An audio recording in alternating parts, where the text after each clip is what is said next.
Et on commence donc par le niveau scolaire des collégiens. Eh oui, le ministère de l'Éducation a rendu public hier soir les résultats des évaluations nationales réalisées en septembre qui portaient en CP, CE1, CM1, 6e et 4e sur des compétences en français et en mathématiques. Et Gabriel Attal est très inquiet des résultats pour les élèves de 4e. Voilà ce qu'il dit. Les résultats ne sont pas satisfaisants et sont même plutôt inquiétants. Un peu plus de la moitié des élèves ne lisent pas convenablement et en mathématiques, plus de la moitié ne maîtrisent pas la résolution de problèmes et la géométrie. Alors, on leur a fait un petit test à Nice, à ces élèves de 4e. Notre correspondant Benoît Ruiz leur a donné les fleurs du mal à lire de Baudelaire. Bah, effectivement, vous allez le voir, c'est pas toujours très fluide. On regarde. Ils sont des serviteurs de leurs esclaves, tout mon être obéit, à ces vivants flambeaux. Charmants yeux veut briller de la clarté mystique quand les cierges brûlant en plein de jour. Je croyais avoir uni par un nouveau dessin les hanches de l'Antiope au buste d'un imberbe. Les fleurs du mal, en luttant angoisse funèbre contre un gigantesque remous. De ce terrain que vous fouillez maintenant, résigné et funèbre de tout l'effort de vos vertèbres ou de vos muscles dépouillés. C'est dur à lire, les fleurs du mal, dites-vous, Pablo Piovilla? Non, mais c'est pas évident. C'est pas une lecture des plus évidentes, j'imagine, pour des collégiens, les fleurs du mal. Mais après, bon... On va pas leur donner Martine à la plage non plus. Mais c'est au programme, non, mais c'est pas Martine quand même. Voilà, c'est au programme, mais c'est important là, il le déchiffre. Et c'est vrai que la lecture est pas forcément des plus fluides. On va voir... Peut-être que derrière, ils peuvent en avoir des interprétations et des lectures qui sont très intéressantes. Et attention, on en a quand même quelques-uns. On en a un bon élève qui, lui, lit très bien le texte, si on peut retrouver les images. Normalement, on l'a. On m'avait dit qu'on l'avait. Bon, bah, on l'a perdu. Envoie-toi bien loin de ces miasmes morbides, va te purifier dans l'air supérieur et bois comme une pure et divine liqueur le feu clair qui remplit les espaces limpides. Derrière les ennuis et les vastes chagrins qui chargent de leur poids l'existence brumeuse, heureux celui qui peut d'une aile vigoureuse s'élancer vers les champs lumineux et sereins.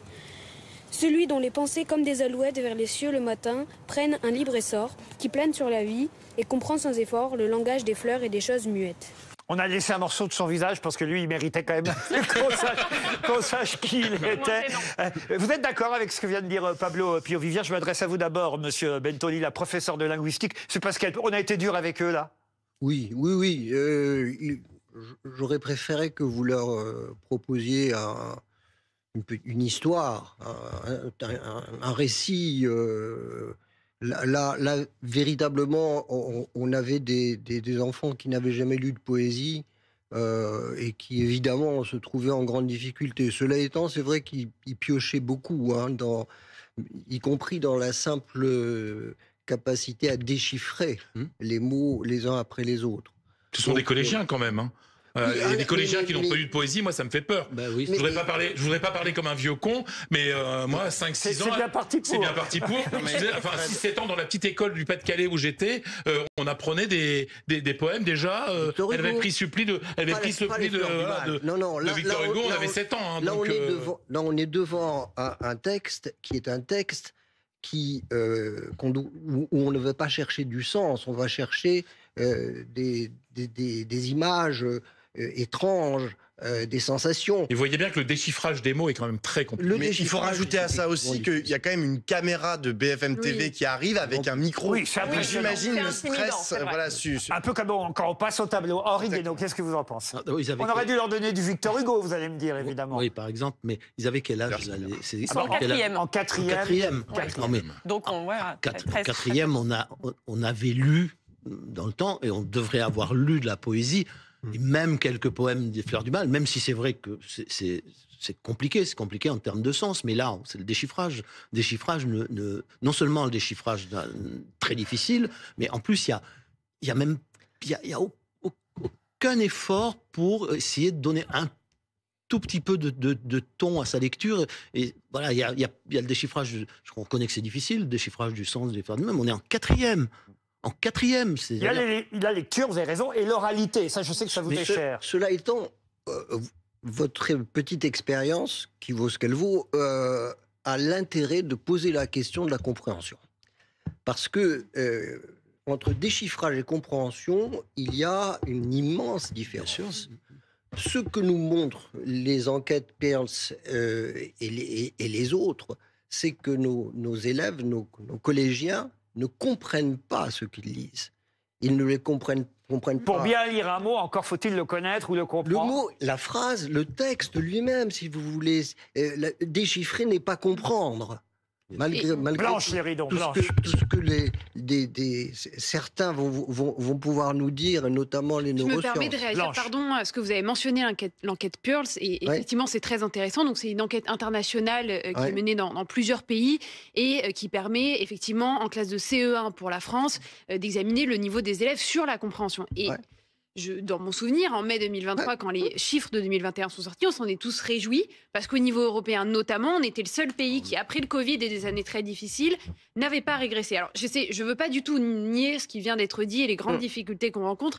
Le ministre lui-même les reconnaît. Mais on reste sous la moyenne des pays de l'UE. Bien sûr, mais il y a eu... Alors, non, mais je vous pose la question aussi de savoir un petit peu comment lire ces résultats-là et les comparer avec les résultats des évaluations qu'on fait nous en interne, parce qu'il faut quand même saluer la volonté, c'est depuis 2017 qu'on a remis des évaluations à toutes les étapes que vous avez mentionnées, Julie, en introduction. Et l'idée, c'était d'avoir un diagnostic clair, partagé, pour ensuite venir réparer les défaillances qu'il y avait derrière. Et c'est Avec là où peut-être des heures supplémentaires en français et en mathématiques. C'est ce qu'a annoncé Gabriel Attal. Pour la sixième, le bon élève du gouvernement. Ça ne servira à rien. Ça ne servira à rien. Absolument. C'est pas la question de plus d'heures, c'est qu'est-ce qu'on en fait de ces heures. C'est-à-dire comment un enfant rentre au cours préparatoire aujourd'hui, ceux qui ont le moins de mots culminent à 350 mots. Ceux qui ont le plus de mots, et c'est ce qu'on attend, en ont plus de 2000. Et ça, c'est lié aux inégalités sociales aussi. Henri Guénaud qui veut réagir. Non, je veux réagir d'abord. Vous qui avez écrit les discours de Nicolas Sarkozy à une époque, vous qui maniez si bien la langue française, mieux peut-être que le président lui-même à l'époque d'ailleurs. Ne me faites pas de mauvais esprit. Voilà. Bon, revenons sur ce sujet qui me paraît très, très sérieux.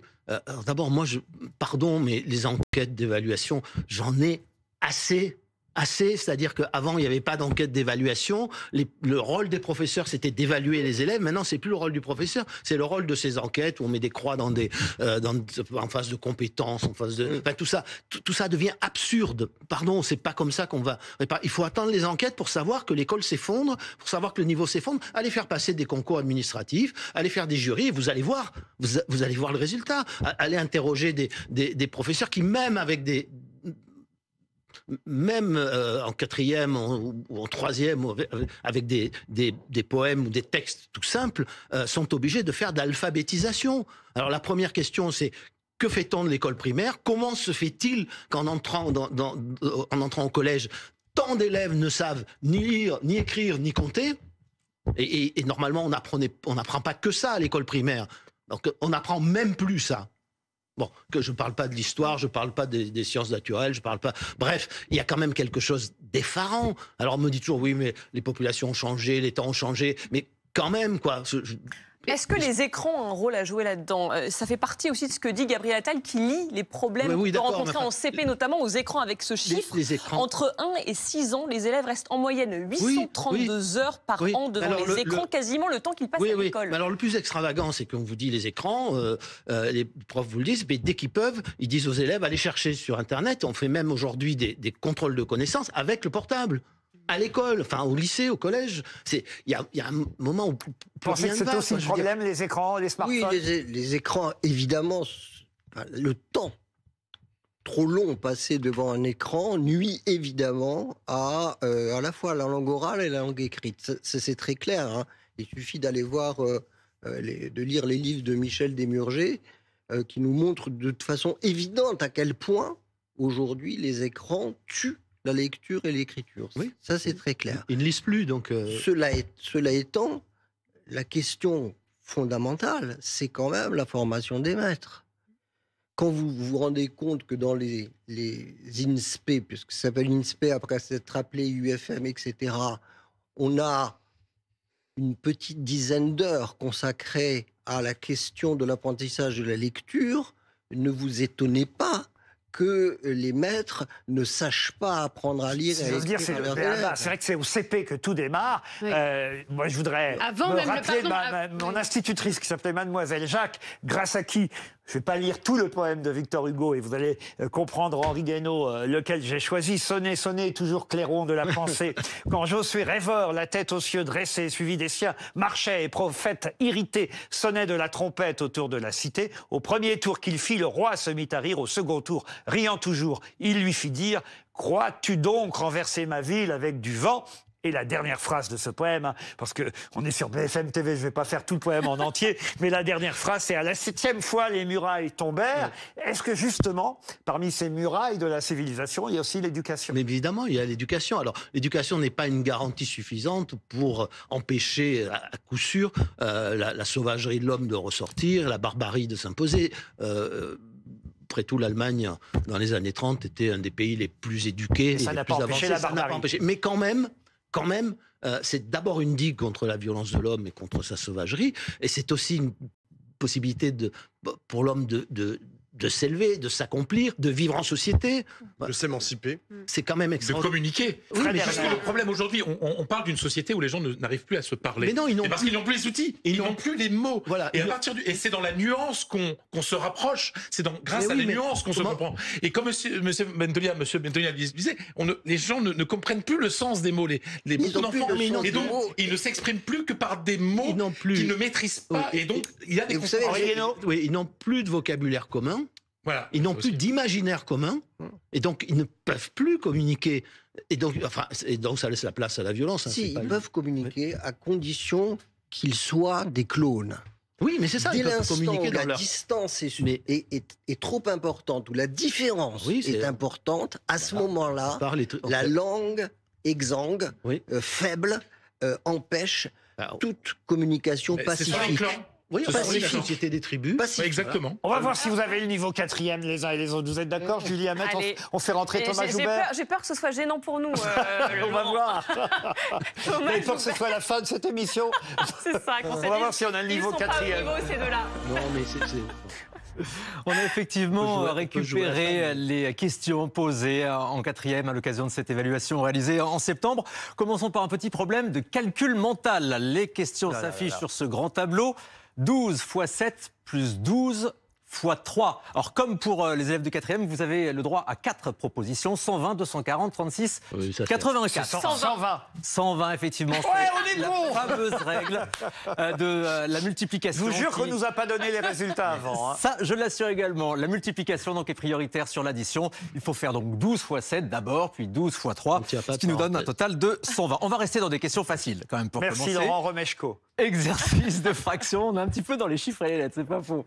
0,3 s'écrit aussi 1 tiers, 3 dixièmes, 3 centièmes ou 0 sur 3. C'est plus dur, hein, ça, réfléchir. Non, ça va. plus dur. Se connaître un Non, petit c'est peu en plus fraction. facile. Allez-y Pablo. Non, mais c'est 3 dixièmes. C'est effectivement 3 dixièmes. Là, c'est l'évidence. Faut pas être en 0,3 quatrième. est Oui, non. équivalent. Et d'ici, comme j'ai pas justement 3 dixièmes, je voyais pas la réponse. Ah ben, Non, mais On il va faut- compliquer un faut petit pas peu les arriver jusqu'en choses. quatrième On pour- passe. Pardon, faut pas monsieur arriver Guénaud. jusqu'en 4e pour écrire 0,3 égale 3 sur 10. Quoi. Enfin, Mais c'est pourtant des C'est au questions programme. de Oui, mais ça, l'évaluation. c'est là où vous voyez ce que veulent dire ces évaluations, c'est-à-dire rien du tout. Quoi. Oui, mais grotesque. Ils y arrivent même pas. ouais, C'est grotesque. ça montre que justement, Mais même on a ça, besoin, ils n'y on n'a arrivent pas pas. besoin. Enfin, on n'en a Ouais. même pas besoin. Enfin, je veux dire, Un troisième exemple, allez. Avec une équation Et après, pour continuer. on vous donne la parole. Un troisième exemple. Regardez l'expression A égale 1 plus 3x. Quelle est la valeur de A pour x égale 8? Réfléchissez bien. Il faut évidemment remplacer le 25. x par 8. Et on arrive à 25. C'est Julie Hamet qui compte le mieux autour de cette table. Ça ne m'étonne pas. Les mathématiques au 4e, c'est aussi les fameux problèmes de maths, bien sûr. Un problème de mathématiques comme on les adore. Max Le dernier, hein, Thomas. un spectacle, ça va vous parler Laurent, qui dure 135 minutes. Comment cette durée peut-elle s'écrire Ça, quand autrement? même. Voici les 4 propositions. Ça va. J'ai envie de vous répondre trop longtemps. 135 au théâtre, c'est beaucoup. 135 minutes au théâtre, c'est trop long, vous voyez. Mais effectivement, 2 fois 60, 120, Ah oui, plus 15, c'est 2h15. 2h15, évidemment. 2h15, voilà. On va rappeler... hein. La vraie question est effectivement Bentoli, là. la compréhension des énoncés mathématiques. C'est-à-dire qu'on n'apprend plus à comprendre les énoncés mathématiques comme on n'apprend plus à comprendre tout court, et tant que l'école ne se sera pas remise en question pour mettre une pédagogie de la compréhension dans chaque matière, apprendre à comprendre les mathématiques, l'histoire, la géographie, la littérature évidemment, on aura effectivement des enfants qui traînent et qui passent au collège et le collège les achève. On va quand même remercier Thomas Joubert d'avoir tenté de nous ridiculiser devant la France entière, en tout cas celle qui regarde BFM TV ce soir. Quelle solution on a, Henri Guénaud? Alors d'abord, il faut regarder l'école dans son ensemble. Il faut regarder ce qu'on a fait subir aux corps enseignants. C'est-à-dire qu'à la fois sur le plan matériel, on ne va pas répéter au début des années 2000, un enseignant débutant gagnait 2 fois et quelques le SMIC. Il y a encore 2 ans, il gagnait 1,1 SMIC. Bon, la dégradation sociale est considérable. Les conditions de travail se sont énormément dégradées au point que non seulement on leur crache à la figure, on les insulte, les parents avant prenaient toujours le parti du prof, maintenant ils prennent toujours le parti des élèves, et avec une violence qui est rentrée dans l'école et qui n'est pas Vous le dites d'ailleurs dans votre livre, 40 ans durant, les enseignants ont vu leur autorité sans cesse affaiblir. Oui, et donc des conditions de travail, d'exercice, donc dévalorisation sociale et matérielle, dévalorisation de leur autorité. Parfois d'ailleurs, ils étaient responsable aussi, parce que longtemps, après mai 68, on a trouvé très bien dans l'école de dévaloriser l'autorité. Il y a plus le pédagogisme, c'était plus le savoir, c'était l'élève qui devenait le centre du système scolaire. Maintenant, on en est à décapiter les profs. Donc ça...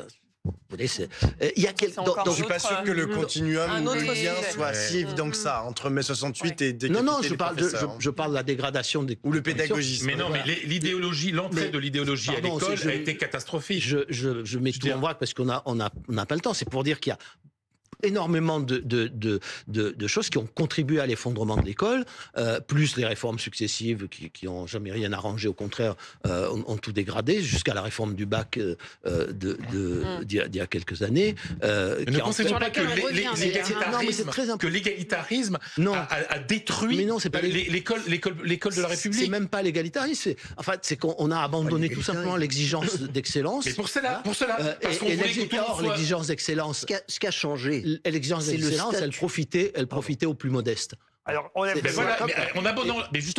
doigt comme à l'école. Ce qui a changé, c'est le statut de l'erreur.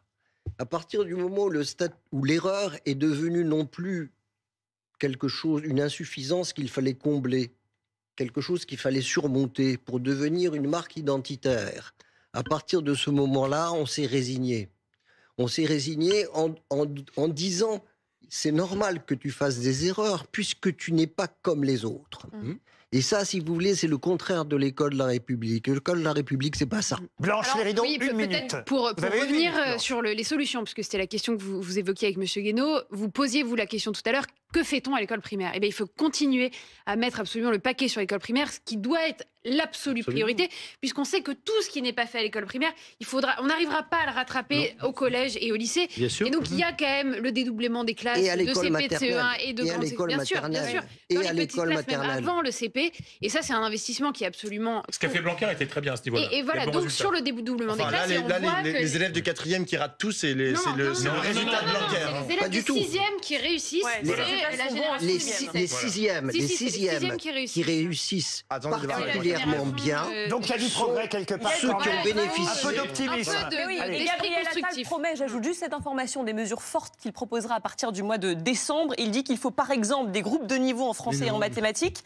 La taille du groupe étant réduite pour les élèves les plus en difficulté, dit-il. Et puis il propose aussi des parcours renforcés avec plus d'heures de maths et plus d'heures de français pour les élèves. C'est-à-dire mettre les faibles ensemble. Des choses simples comme ça. Les faibles ensemble de façon à leur faire une pédagogie adaptée à leur ignorance. Pas le retour des classes de niveau, mais des petits groupes dans les classes. Non, mais vous n'avez pas l'air d'accord.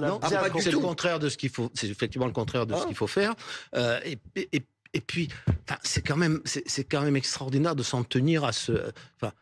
On ne parle pas du tout du contenu, on ne parle pas de ce qu'on apprend aux gens, non. On parle des classes de niveau. En plus, il y a 2 problèmes qu'il ne faut pas confondre. Celui qui consiste à essayer de soigner ceux qui sont déjà, si je puis dire, de faire rattraper ceux qui sont maintenant dans le système scolaire qui les a amenés à l'échec, et puis ceux qui y rentrent. Je peux vous dire, il y a une réforme de l'école. Un tout petit mot. Simplement, n'oubliez pas que ce qui se joue, c'est la raison de nos enfants. Et si la raison de nos enfants ne fait pas barrage à la barbarie, nous sommes fichus.